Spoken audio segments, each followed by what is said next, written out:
नमस्ते दोस्तों, कैसे हैं आप। आशा करती हूँ बढ़िया और स्वस्थ होंगे।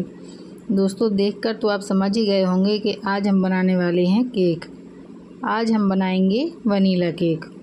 चॉकलेट केक की रेसिपी मैं पहले भी शेयर कर चुकी हूँ। आज हम बनाते हैं वनीला केक। चलिए रेसिपी को शुरू करते हैं। सबसे पहले हम शक्कर लेते हैं। शक्कर को हमें लेना है 3/4 कटोरी या 3/4 कप। आप जिससे भी मेजरमेंट करें उसी से सारी चीज़ें नापें। इसे हम मिक्सी जार में डाल देंगे। हम चीनी को पीस लेते हैं क्योंकि हमें पिसी हुई चीनी ही चाहिए। ये लीजिए, मैंने चीनी को ग्राइंड कर लिया है। इसे हम एक बाउल में डाल लेते हैं जिसमें कि हमें बैटर बनाना है। अब हम कढ़ाई को गर्म होने के लिए रख देते हैं। अब हम इसमें 1/4 कप के करीब तेल डालते हैं। 1/4 कप या कटोरी से हमें दही लेना है। दही ज़्यादा खट्टा नहीं होना चाहिए। आज हम वनीला केक बना रहे हैं, इसलिए हम इसमें वनीला एसेंस डाल देते हैं।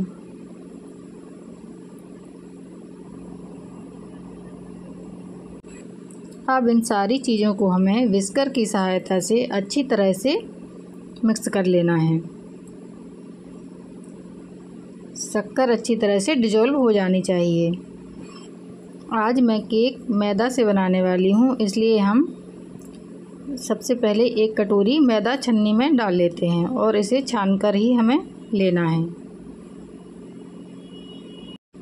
हम चम्मच की मदद से मैदा को छान लेते हैं। आधा कटोरी मैदा हम और लेंगे, यानी कि टोटल हमें 1.5 कटोरी मैदा लेनी है। मैदा के साथ ही हम इसमें बेकिंग पाउडर भी डाल देंगे। बेकिंग पाउडर हमें 3/4 चम्मच लेना है।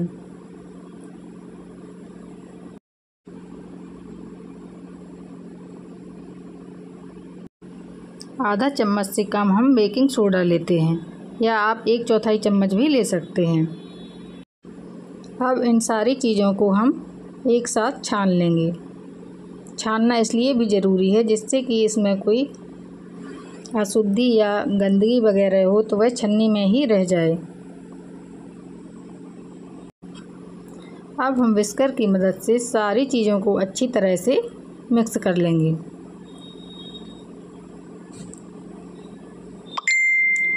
हम थोड़ा थोड़ा दूध डालकर इसको अच्छी तरह से मिक्स करते जाएंगे। दूध हमें एक साथ नहीं डालना है, हमें थोड़ा थोड़ा दूध डालकर ही इसे मिक्स करना है। बैटर हमारा लगभग बन गया है। अब जिस बर्तन में हम केक बनाने वाले हैं उसको हम तेल से अच्छी तरह से ग्रीस कर लेंगे। अब हम अपना बैटर बर्तन में डाल देंगे।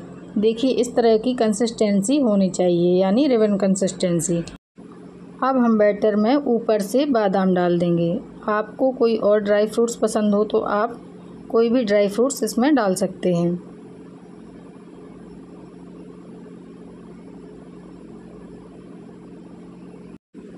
अब हम मोल्ड को पकड़ करके इसे 3-4 बार अच्छी तरह से टैप टैप कर लेंगे। अब हमने जो प्री हीटेड करने के लिए कढ़ाई रखी थी उसमें हम अपने मोल्ड को रख देंगे। अब हमें कढ़ाई को किसी प्लेट या थाली से पूरी तरह से ढकना है। लगभग 35 से 40 मिनट तक मैंने इसको ढक के रखा था। अब हम थाली को हटाकर देखते हैं हमारा केक अच्छे से बेक हो गया है या नहीं। मैं एक बार पहले भी 5 मिनट पहले चेक कर चुकी हूँ, तो केक कहीं से भी कच्चा नहीं था। सॉरी, मैं आपको दिखाना भूल गई, इसलिए केक अब मैं बाहर निकाल ले रही हूँ। इसे हम एक कपड़े से कम आधा घंटे के लिए ढककर रख देंगे। इसे हमें गर्मा गर्म बिल्कुल नहीं काटना है, हम इसे ठंडा करके ही कट करके देखेंगे। अब हम कपड़े को हटाकर देखते हैं। हमारा केक अच्छी तरह से ठंडा हो गया है। मुझे लगभग आधा घंटा इसे रखे हुए हो गया है। अब हम चाकू से इसके किनारों को मोल्ड से निकालते हैं। जिस तरह से मैं कर रही हूँ बस हमें इसी तरह से चाकू से किनारे किनारे निकालना है। अब हम किसी प्लेट या थाली में अपने केक को पलट लेंगे।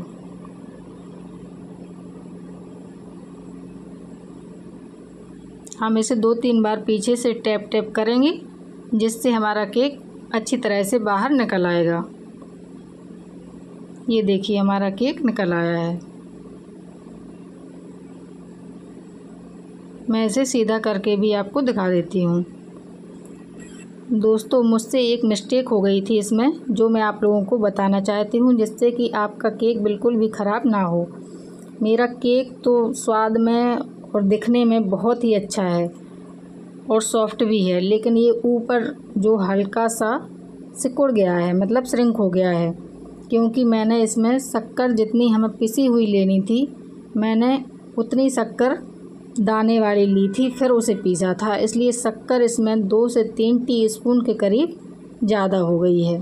तो आप प्लीज़ शक्कर का मेजरमेंट ध्यान रखें। हमें पिसी हुई 3/4 कटोरी शक्कर लेनी है। तो आपको मैंने केक दिखाया है। केक हमारा बहुत अच्छा बना है। दोस्तों आप बस 1-2 छोटी छोटी बातों का ध्यान रखिए, बकाया केक आपका बहुत ही शानदार बनकर तैयार होगा। जिस तरह से मैंने बनाया है बस आपको यही रूल्स फॉलो करने हैं। तो दोस्तों अगर आपको मेरी रेसिपी पसंद आए तो प्लीज़ इसे लाइक, शेयर और चैनल को सब्सक्राइब कीजिए। इसी तरह की अन्य रेसिपी के साथ मिलते हैं नेक्स्ट वीडियो में। Bye bye.